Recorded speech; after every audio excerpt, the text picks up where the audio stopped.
Hello friends, आज के इस वीडियो में हम लोग देखने वाले हैं 5 कदम सेशन में रीजनिंग का ही अगला सेशन है यहाँ पे। और ये 5 कदम आपको अलग अलग कॉन्सेप्ट के साथ, अलग अलग ट्रिक के साथ 5 अलग अलग क्वेश्चन आपको दिखाने वाले हैं और समझाने वाले हैं। चलिए, सबसे पहला प्रश्न आपके सामने ये रहा और बहुत ही शानदार प्रश्न है। ये अक्सर एग्जाम में ऐसा सवाल देखने को मिलेगा, तो इसको हम लोग कैसे करेंगे बहुत ही बेहतरीन अंदाज के साथ हम लोग सीखने वाले हैं। पहले प्रश्न पढ़िए। इस आरेख में 100 खिलाड़ी भिन्न भिन्न खेल खेलते हैं। इस आरेख में 100 खिलाड़ी हैं जो अलग अलग खेल खेलते हैं। कितने खिलाड़ी फुटबॉल और हॉकी दोनों खेलते हैं? यहाँ पे प्रश्न पढ़ रहा कि फुटबॉल और दोनों खेलने वाले खिलाड़ियों की संख्या बताना है, लेकिन क्रिकेट नहीं खेलते हैं। क्रिकेट नहीं खेलते हैं, सिर्फ फुटबॉल और हॉकी दोनों खेलने वाले की संख्या क्या होगी? यहाँ पे बताया गया है कि ये क्रिकेट खेल रहा है, इतना लोग फुटबॉल खेल रहे हैं और इतने लोग हॉकी खेल रहे हैं। लेकिन हमारा जो प्रश्न है, फुटबॉल और हॉकी दोनों खेलने वाले खिलाड़ियों की संख्या बताएं, लेकिन क्रिकेट नहीं खेल रहा है। तो क्रिकेट वाला देखिए जी, यहाँ से आ गया है क्रिकेट, यानी कि ये जो आ गया 20 नहीं होगा, न 5 होगा और न 10 होगा। ये क्रिकेट वाला में आ गया। क्रिकेट हमको नहीं खेलना है। फुटबॉल और हॉकी दोनों खेलने वालों की संख्या बताना है। तो फुटबॉल और हॉकी दोनों कौन खेल रहा है? ये देखिए, फुटबॉल का आ गया इसमें और हॉकी का आ गया आपका इसमें, यानी कि कितने लोग हैं? तो 15 लोग हैं। बहुत ही आसानी से, आराम से समझने का है। तो इसका आंसर जो हो जाएगा 15 खिलाड़ी फुटबॉल और हॉकी दोनों खेलते हैं। चलिए, अगला प्रश्न हम लोग देखते हैं बहुत ही शानदार तरीके से और अलग अंदाज के साथ, अलग कॉन्सेप्ट के साथ। बहुत ही बेहतरीन सवाल, मैथमेटिकल ऑपरेशन से ये आपका सवाल है। यदि P का अर्थ माइनस है, Q का अर्थ भागा है, R का अर्थ गुना है और W का अर्थ प्लस है, तो एक समीकरण दिया गया है, इसको आपको बनाना है। देखिए, कुछ नहीं करना है, आपको लिखना है क्या? 48। Q, तो Q का अर्थ क्या हो गया? आपका भागा। उसके बाद क्या है? 12। उसके बाद R का अर्थ देखिए तो क्या है? गुना। तो यहाँ पे क्या हो जाएगा? गुना। उसके बाद 10। उसके बाद P का अर्थ क्या है? माइनस। तो यहाँ क्या दे देंगे? माइनस। उसके बाद 8, तो 8 यहाँ पे लिखेंगे। उसके बाद क्या है? W का अर्थ क्या है आपका? प्लस। तो यहाँ क्या करेंगे? आपका प्लस हो जाएगा। उसके बाद क्या हो जाएगा? यहाँ पे 4। अब बराबर बताइए क्या होगा? अब क्या हो गया है? बॉडमास हो गया। अब सभी लोग जानते हैं कि बॉडमास कैसे सॉल्व होता है कि, तो आपका एक भागा दीजिएगा 48 को 12 से, तो क्या आ जाएगा आपका? 4 आ जाएगा। गुना 10 माइनस 8 प्लस 4 आपका हो गया। ये गुना कीजिएगा तो 40 माइनस 8 प्लस 4, ये आपका हो जाएगा 40 माइनस 8 प्लस 4। तो 40 और 4 क्या हो जाएगा आपका? 44 हो जाएगा। सर कितना हो जाएगा आपका? 44 हो जाएगा।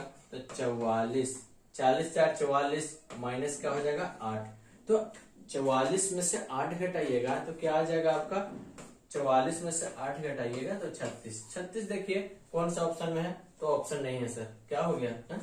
अच्छा, इनमें से कोई नहीं। तो चलिए, इनमें से कोई नहीं, ये आपका बनाया हुआ सही होना चाहिए। एक बार फिर से आप लोग मिला लीजिए। 48, यहाँ Q का स्थान क्या हो जाएगा? यहाँ पे भागा हो जाएगा। R 12 के जगह पे क्या हो जाएगा? गुना हो जाएगा। उसके बाद 10 P के अर्थ क्या है? माइनस। तो यहाँ पे क्या हो जाएगा? माइनस। उसके बाद 8 के बाद W का अर्थ है प्लस। अब बताइए कि 48 भागा 12 तो क्या हो जाएगा आपका? 4 सर 12 चौके 48। उसके बाद गुना करेंगे 10 से। उसके बाद 8 माइनस क्या हो जाएगा? ये हो जाएगा 40। 40 में से 8 गया आपका आ जाएगा, 40 में से 8 गया 32, 32 और 4 36, यानी कि 36 नहीं होगा। Option 5 answer. इनमें से कोई नहीं। 36 ऑप्शन में रहता तो हम लोग लगा देते, 36 ही आंसर आ रहा। तो इसको हम लोग इस तरह से करेंगे, आसानी तरीके से, कोई भी घबराने की बात नहीं है। लेकिन अगला सवाल आपके सामने रहा ये। चलिए, ABC EFG IJK MNO QRS, तो अगला संख्या क्या होगा? चलिए बनाइए। तो कितने लोग बनाते हैं? देखिए तो ABCD यहाँ पे गैप हो गया। उसके बाद EFGH यहाँ पे गैप हो गया। IJKL यहाँ पे गैप हो गया। MNO P यहाँ पे गैप हुआ। QRS तो T यहाँ पे गैप होगा। अगला संख्या T के बाद UVW। आंसर आपका क्या हो जाएगा? UVW, यानी कि option 4 is the correct answer. देखिए, लगातार संख्या था एगो छोड़ के, तो यहाँ पे एगो छोड़ देंगे, उसके बाद लगातार संख्या लिख देंगे। तो आपको तर्क संगत, रीजनिंग का मतलब ही है तर्क संगत, मेंटेलिटी, एबिलिटी, कि आप कितना सोच सकते हैं। पूछा गया है आरआरबी में, तो ऐसा नहीं है कि इतना आसान तरीके से पूछेगा, पूछता है। आपको कुछ ऐसा प्रश्न रहेगा जो एकदम चटनी रहेगा, उसको घोर के आप लोग पी जाइएगा। तो ऐसा भी प्रश्न आपको देखने को मिलेगा, और कुछ लोग इसमें भी फंस जाते हैं। इसमें फंसना नहीं है, आराम से बनाना है ताकि कोई दिक्कत नहीं हो। चलिए अगला प्रश्न हम लोग देखते हैं, और अगला प्रश्न आपके सामने रहा ये। चलिए अगला प्रश्न आपके सामने क्या है, ब्लड रिलेशन से बी डी की माँ है, सी डी का भाई है, एच ई की बेटी है, जबकि डी ई की पत्नी है, तब ई का सी से क्या संबंध है। देखिए हम लोग क्या करेंगे, मेल को पॉजिटिव से इंडिकेट करेंगे और फीमेल को निगेटिव से इंडिकेट करेंगे। कैसे बनाते हैं इसको आप लोग समझिएगा। दादा को हम लोग ऊपर रखते हैं, उसके बाद क्या करेंगे, माता पिता को, क्या माता पिता को, यहाँ पे दादा दादी को, उसके बाद हम लोग पुत्र को, इस तरह से हम लोग इंडिकेट करते हैं। ठीक है, चलिए बनाते हैं हम लोग किस तरह से बनाते हैं। चलिए बी डी की माँ है, बी है जो डी की माँ है, बी डी की माँ है, बी है जो डी की माँ है। इसका नहीं दिया है कि लड़का है कि लड़की है, लेकिन इसका दे दिया गया है कि माँ है, यानी कि ये फीमेल है। अगला पढ़िए, सी डी का भाई है, सी है जो डी का भाई है, सी है जो डी का भाई है, यानी कि डी का भाई सी हो गया, यानी कि ये पुरुष है। इसका अभी तक नहीं दिया है कि ये लड़का है कि लड़की है। आगे पढ़िए, एच ई की बेटी है, एच है जो ई की बेटी है। देखिए तो रिलेशन बन रहा है, एच ई नहीं, इसको अभी होल्ड रखते हैं, आगे बढ़ते हैं।